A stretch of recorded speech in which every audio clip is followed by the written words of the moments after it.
I almost got abducted and a strange noise saved my life.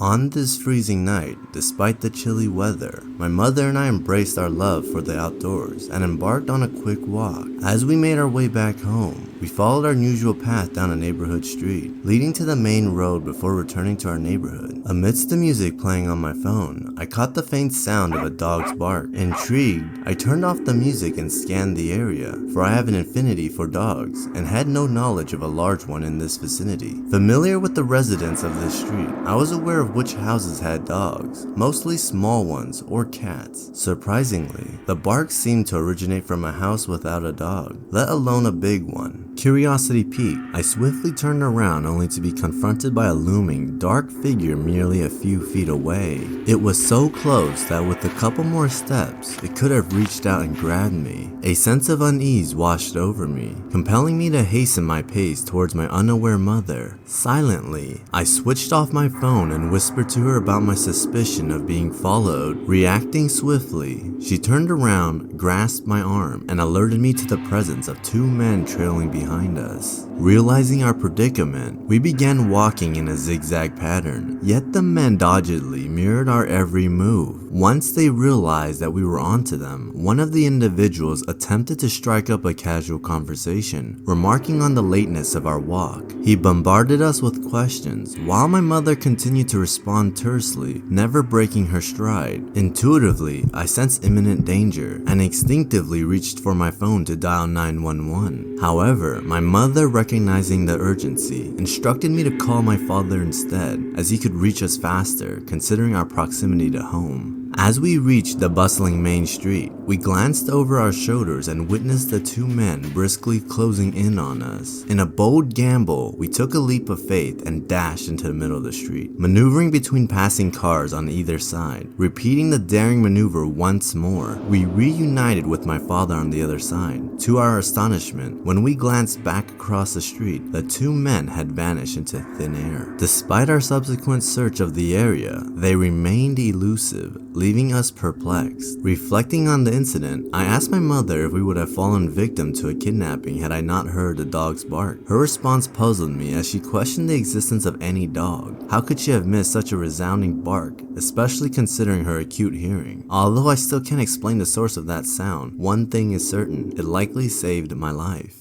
The dumpster that saved my sister's life. My sister, who was then 21 years old, found herself living alone after a heated disagreement with our parents. Struggling to make ends meet while working as a waitress and attending school, she resided in a dilapidated apartment complex situated in a notoriously dangerous neighborhood. Although the complex seemed decent from a distance, the closer one ventured, the more unsettling it became. This two-story building, common in South Florida, housed only a handful of tenants out of its total 18 units. The remaining apartments were in such a deplorable condition that they were deemed uninhabitable, with roofs riddled with holes and pipes in disrepair. One evening, after finishing her shift around 11 p.m., my sister arrived home to discover an old van parked in one of those spots adjacent to the stairs leading up to her apartment. Intuition kicked in, and she decided to forego using those stairs, opting instead for the opposite end of the building. To reach the alternative stairs, she had to traverse the entire parking lot. As she proceeded, ascending the stairs, she glanced back at the van and noticed two individuals sitting in the darkness, their gaze fixed upon her. Determined to hasten her pace, my sister practically sprinted toward her apartment. Simultaneously, she observed the two men exiting the van and swiftly ascending the stairs adjacent to their vehicle, in a desperate pursuit to apprehend her. Her apartment was perilously close to these stairs, and by the time she neared her door, the men had ascended halfway. She spun around, darting toward the set of stairs she had recently ascended. As she descended,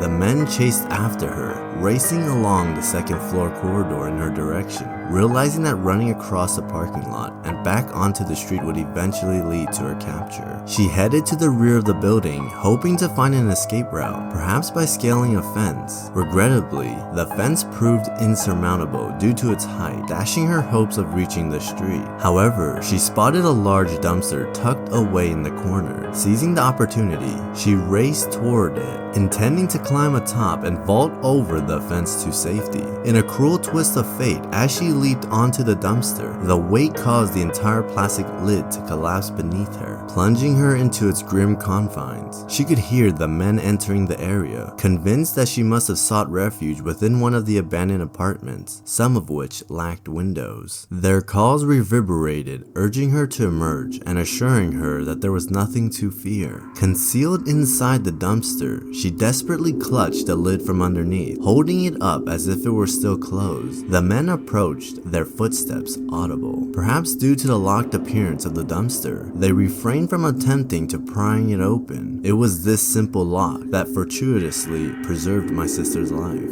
Had they forcefully lifted the lid, the entire ruse would have been unraveled, exposing her vulnerable presence, likely resulting in a tragic outcome. Instead, they ventured into the apartments, their presence palpable. The ordeal endured for what must have felt like an eternity, lasting approximately 40 minutes until they eventually conceded defeat and departed. My sister, filled with a mixture of exhaustion, fear, and determination, refused to sleep, move, or vacate the dumpster until the following morning. Only when the sounds of passing cars and the first rays of daylight emerged did she cautiously emerge from her hiding place. The van was found nowhere.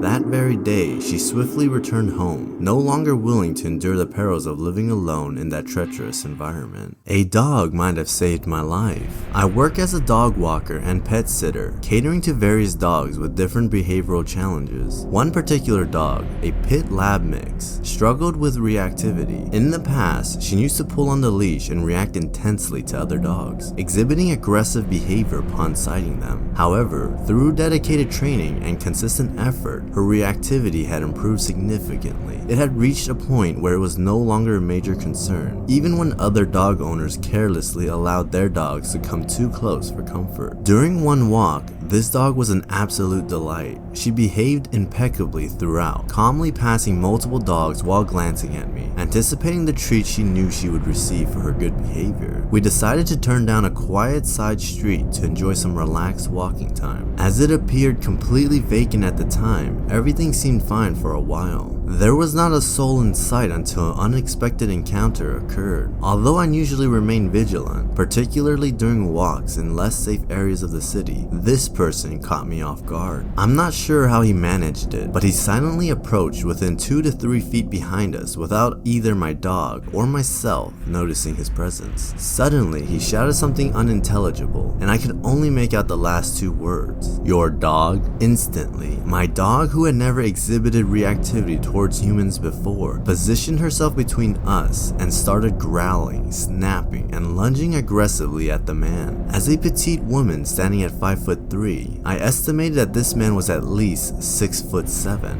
and incredibly muscular. Upon witnessing my dog's protective behavior and witnessing my struggle to control her, he swiftly raised his arms and bolted across the street without uttering another word. He vanished around a corner shortly after. In that moment, I found myself praising my dog for her reactivity, a behavior I had never thought I would applaud. I rewarded her with all the treats I had left in my pocket. When I returned home, I promptly informed her owner about the incident, emphasizing how her dog may have potentially saved my life. Naturally, I hope my assessment is mistaken and the man simply lacks social awareness. Nevertheless, both my dog and I had a strong impression that something was amiss.